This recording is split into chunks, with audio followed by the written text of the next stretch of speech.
Follow this tip to get a fresh makeup base for summer. First thing first, don't skip your sunscreen. Start it with a setting mist, then a primer. Now applying a very thin layer of any loose setting powder. Now I'm using a dark shade concealer for my pigmentation and I'm blending it with a brush.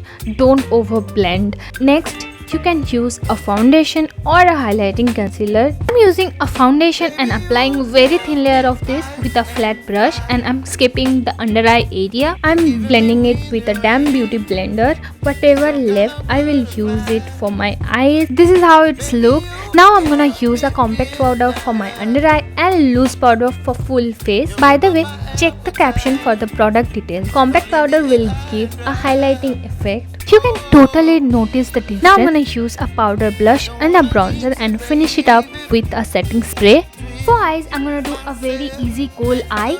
Just apply any brown shadow and little bit of shimmer shade. For kajal, you can use any kajal or gel liner, and for a pop of color, I'm using a purple shade. That's it for the video. If you like this video, subscribe for more such video like this.